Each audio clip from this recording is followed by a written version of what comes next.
Hello बच्चों। Next electrochemistry के अंदर ही हमारा पहला टॉपिक इलेक्ट्रोकेमिकल सेल हम स्टार्ट करते हैं।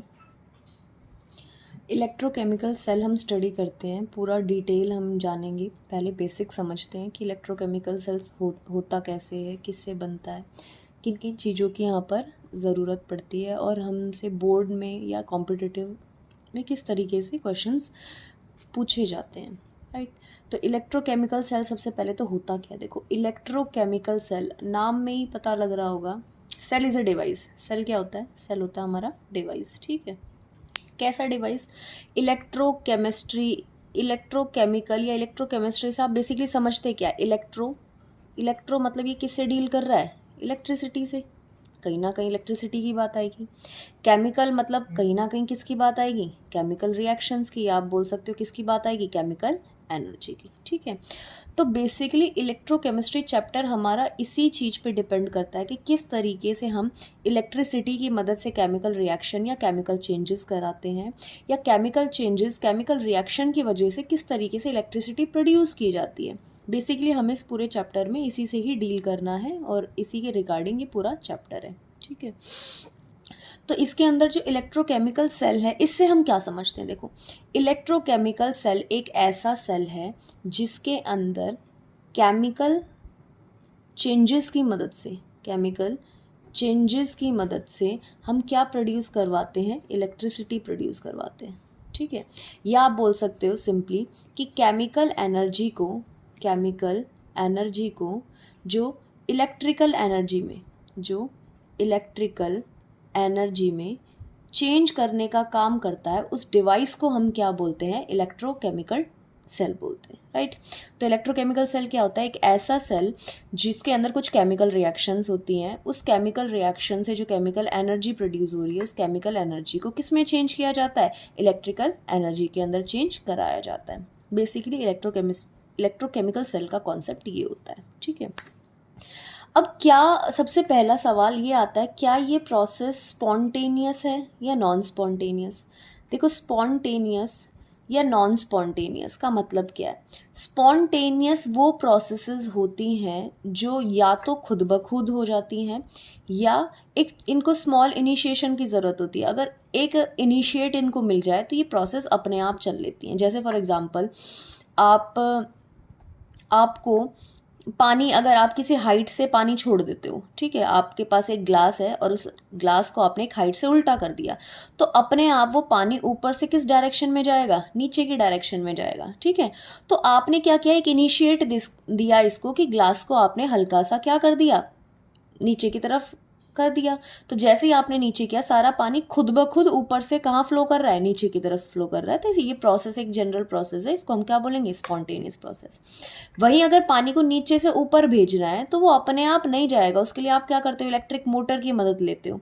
जब तक इलेक्ट्रिक मोटर आपके पास है, आप चल रहा है, वर्किंग है, इलेक्ट्रिसिटी का सप्लाई है, तब तक पानी नीचे से ऊपर जा रहा है।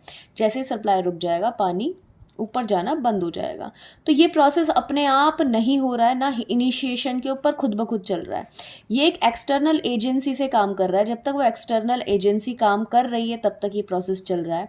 जैसे ही एक्सटर्नल एजेंसी ने अपना काम ख़त्म कर दिया, वैसे ही प्रोसेस भी ख़त्म हो गई। तो ऐसे प्रोसेसेस को हम बोलते हैं नॉन स्पॉन्टेनियस प्रोसेस, ठीक है। लेकिन जो प्रोसेसेस या तो अपने आप हो जाए या एक इनिशिएशन की ज़रूरत होती है, जैसे इनिशिएट मिल जाता है इसको, ये प्रोसेस फिर खुद ब खुद चलती रहती हैं, ऐसी प्रोसेस को क्या बोलते हैं? Spontaneous process. जैसे फॉर एग्जांपल हम बात करें कि इलेक्ट्रोकेमिकल सेल हमारा स्पॉन्टेनियस प्रोसेस कैसे है।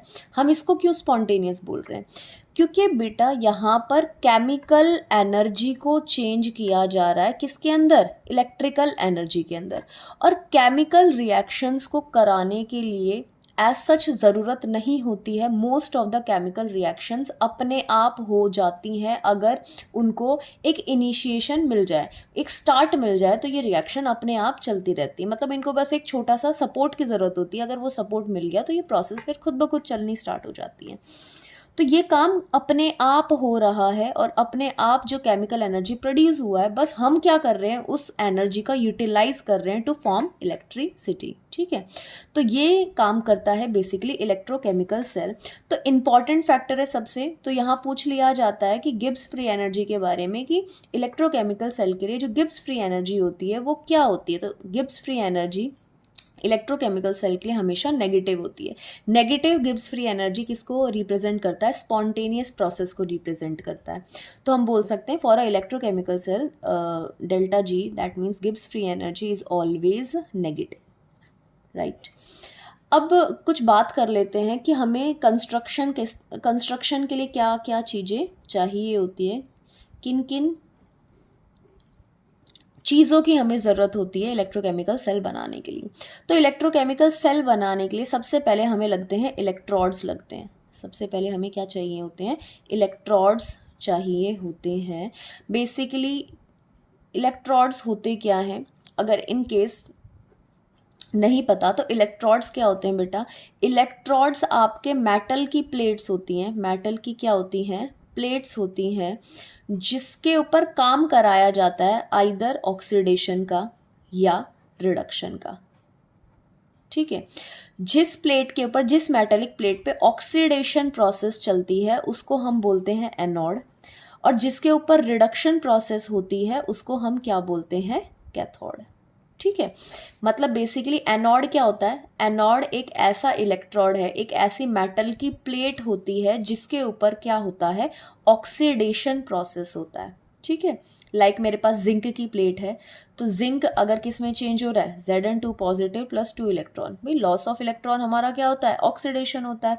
तो यहाँ पर जिंक क्या कर रहा है, जिंक Zn2 पॉजिटिव आयन में चेंज हो रहा है by the loss of 2 electron. Since zinc 2 electron को लूज कर रहा है तो इसका क्या हो रहा है, ऑक्सीडेशन। तो जिस मेटालिक प्लेट पर ये हो रहा है उसको हम क्या बोल देंगे, एनोड बोल देंगे। ठीक है, कैथोड अब क्या चीज है, कैथोड वो मेटल की प्लेट है जहां पर क्या होता है, रिडक्शन होता है। फॉर एग्जाम्पल इस प्लेट को हमने एक सॉल्यूशन के अंदर डिप कर रखा है, उस सॉल्यूशन के अंदर ये हमारा कॉपर सल्फेट का सॉल्यूशन है।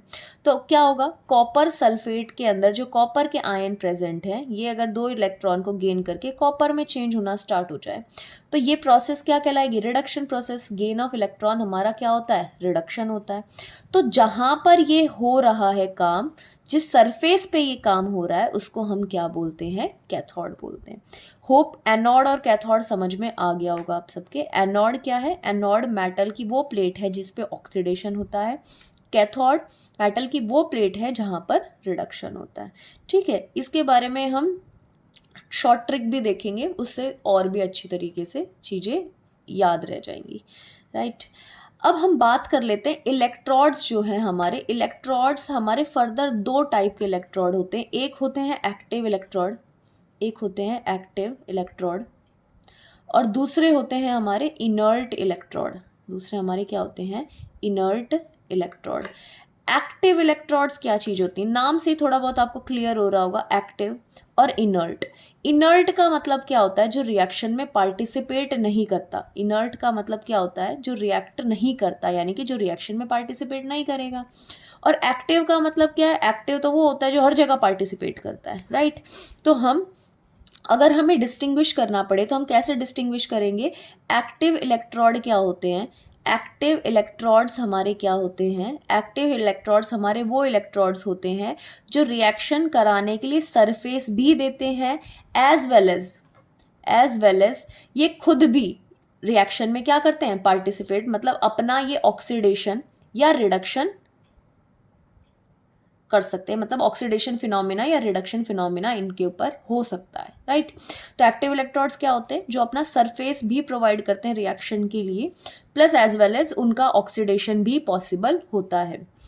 इनर्ट इलेक्ट्रोड्स क्या होते हैं, इनर्ट इलेक्ट्रोड्स क्या होते हैं, जो खुद रिएक्शन में पार्टिसिपेट नहीं करते, ये जस्ट अपना क्या प्रोवाइड करते हैं, सरफेस प्रोवाइड करते हैं कि आओ रिएक्शन करो और निकलो। ठीक है, तो इलेक्ट्रोड, इनर्ट इलेक्ट्रोड सिर्फ और सिर्फ क्या करता है, रिएक्शन को कराने में हेल्प करता है, रिएक्शन के अंदर इसका कोई पार्टिसिपेशन नहीं होता है।